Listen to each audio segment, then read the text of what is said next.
Bonjour à tous, aujourd'hui je vais vous parler de Dosule, du message de Dosule, et donc ceci est le deuxième volet, la vidéo numéro 2, concernant les apparitions du Christ à Dosule, et je replace ce message dans le contexte du Concile Vatican II, et notamment dans le rite de la messe, et tous les sacrements qui découlent du Concile Vatican II, et toutes les modifications avec toutes les notes.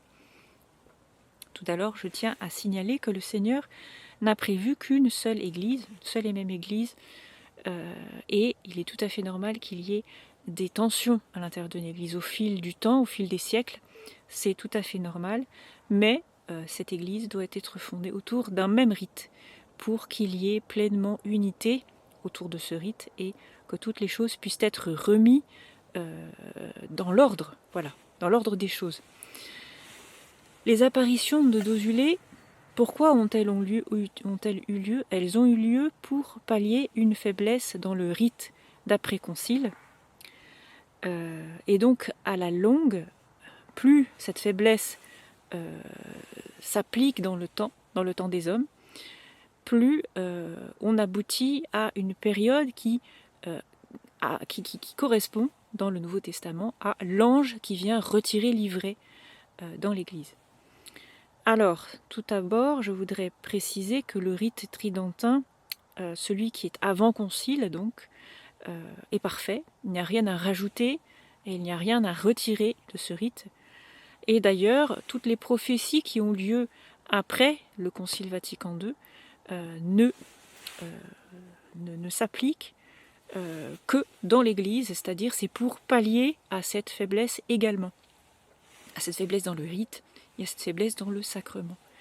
À la longue, je veux dire, la faiblesse est présente et plus le danger augmente dans l'Église et revient jusqu'à la hiérarchie, jusqu'à l'autorité du pape. Et c'est la raison pour laquelle il y a un danger également et pour le pape et pour les prêtres. C'est uniquement à cause de cette faiblesse qu'il y a dans le rite. Donc, s'il y a des prophéties avant cette période du concile, c'est uniquement pour convertir les personnes qui sont à l'extérieur de l'Église, puisque tout ce qui est dans l'Église est saint, et que le rite est parfait. Par contre, ces prophéties, elles, sont là pour convertir à l'extérieur de l'Église, comme je l'ai dit, les personnes qui ne sont pas croyantes, et donc il faut les faire prier, il faut les faire jeûner, etc. etc. Donc, plus le rite est faible, plus les prophéties augmentent, plus les mesures et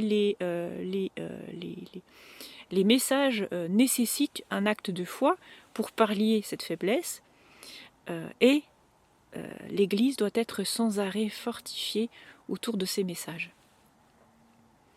Donc, c'est grave quand ça touche le rite, on est bien d'accord, puisque c'est l'équilibre de l'univers qui est perturbé, et il faut avoir sans cesse cette image en tête, c'est l'image des deux piliers.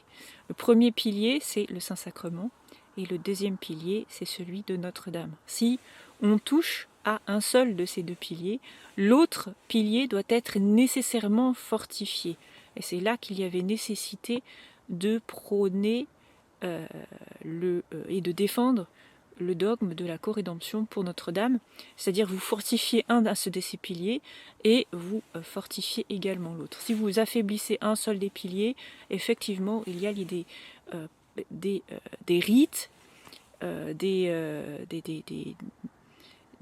qu'on appelle ça des manœuvres, qui sont des manœuvres spirituelles qui permettent de pallier à ces faiblesses et de renforcer ce pilier, qui est celui du Saint-Sacrement.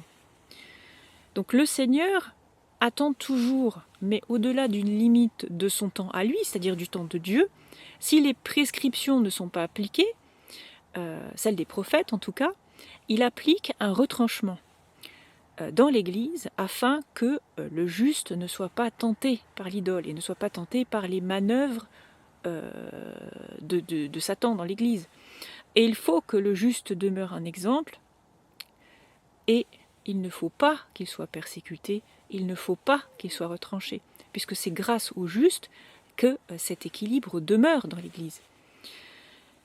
Et donc, ce que je suis en train d'expliquer là, ni plus ni moins, vous l'avez en clair dans toutes les prophéties de l'Ancien Testament, et dans la loi de Moïse également, vous l'avez aussi dans le Nouveau Testament. Et si vous n'appliquez pas toutes ces choses, automatiquement vous allez déclencher toutes les catastrophes qui sont répertoriées dans le livre de l'Apocalypse, tout simplement. Par contre, si le sacrifice est trouvé en nullité, c'est-à-dire qu'il n'est absolument plus valable du tout, et que tous les sacrements sont nuls également, c'est-à-dire qu'ils ne sont absolument plus valables du tout, c'est-à-dire que si vous ordonnez un prêtre, celui-ci ne va pas être réellement prêtre devant Dieu, et si vous consacrez une hostie, si vous consacrez une hostie, elle ne sera pas consacrée du tout, vous aurez un morceau d'hostie à la place. Si ce sacrifice est trouvé en nullité, c'est parce que le Seigneur a appliqué une mesure réparatoire, et que cette mesure réparatoire a échoué à cause de l'apostasie qui est déjà présente dans l'Église. Cette mesure réparatoire, ça peut être par exemple une consécration.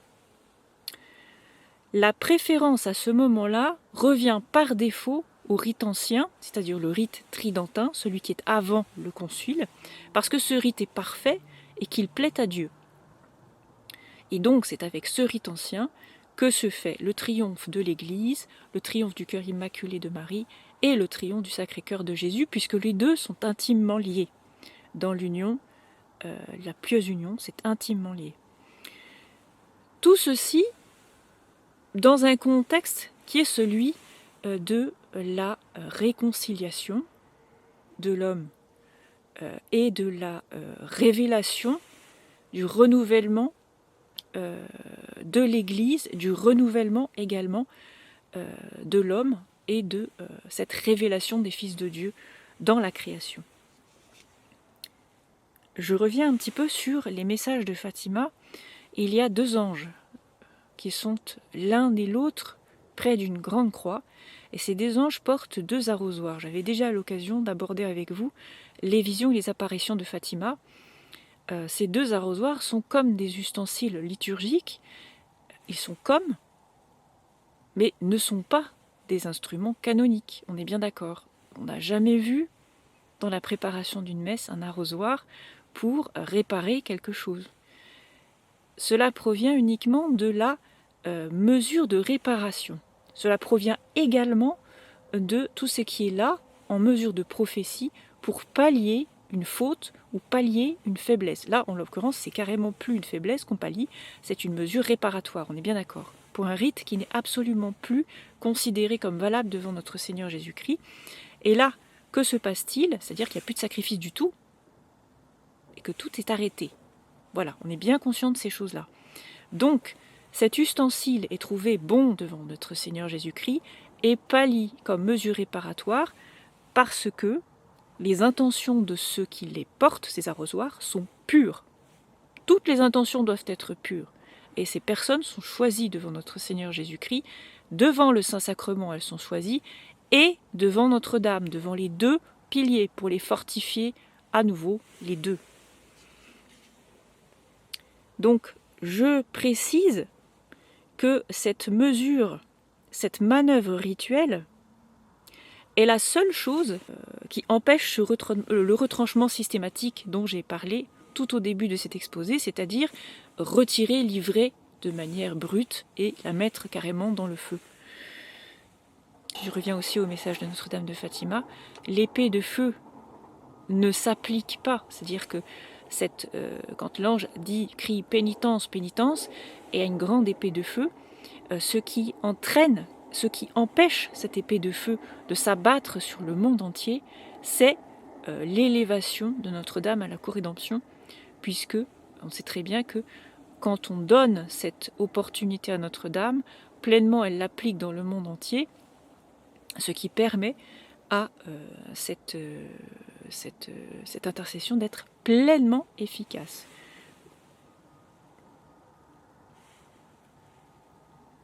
Et donc, les deux anges de Fatima, avec chacun leur arrosoir, devient le rite expiatoire à la place de ce rite qui est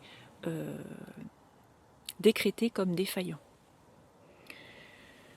Autre chose, c'est que tous les chrétiens, par leur baptême, portent en eux le signe de cette réparation, mais pour que ces sacrifices soient parfaits, il faut que le rite soit parfait. Une aspersion de sang, et c'est bon, l'alliance est conclue. Et il faut bien que tout soit remis en ordre, parce que sinon il n'y a pas d'élévation des consciences. L'élévation des consciences, c'est ce qui permet la révélation des fils de Dieu, tout simplement. Donc, il faut que le Christ puisse récapituler toutes les choses en lui, absolument toutes, celles du ciel et celles de la terre. Et donc, puisqu'il récapitule toutes les choses en lui, et celles du ciel et celles de la terre, si vous permettez la perfection de ce rite quelque part, si vous permettez aussi cette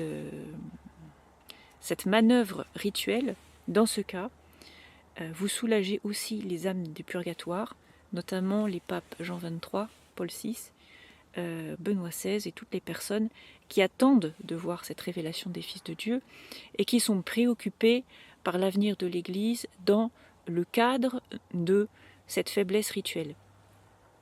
Voilà, donc une fois que vous pouvez constater et voir ces choses, hein, le purgatoire est définitivement fermé. Si je passe de ce monde au Père, le purgatoire est définitivement fermé, c'est fini, puisque le rite est parfait et que toutes les personnes en conscience, dans le Christ,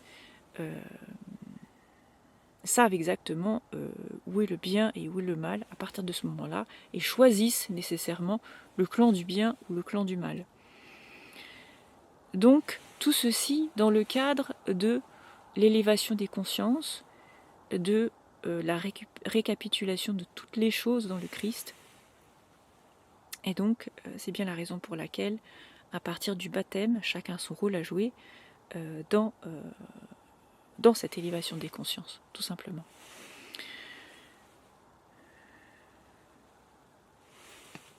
Avec toutes ces choses, j'espère que j'ai été suffisamment claire dans mon propos. J'aurai sans doute l'occasion de revenir sur ces choses progressivement, je pense. De revenir aussi sur la nécessité pour les anges gardiens, la nécessité que vous écoutiez vos anges gardiens, puisque nous allons traverser une période de trouble. Si le sacrifice n'est pas remis à temps tel que le Seigneur le veut de manière parfaite, que les mesures expiatoires ou de réparation ne sont pas appliquées, à ce moment-là, nous allons vers les 3 jours que Padre Pio a décrit, puisque toutes ces choses doivent être faites pour que le salut puisse être manifesté à nouveau, pour que les élus puissent prendre pleinement leur part dans ce renouvellement de l'Église et la révélation des fils de Dieu. Voilà.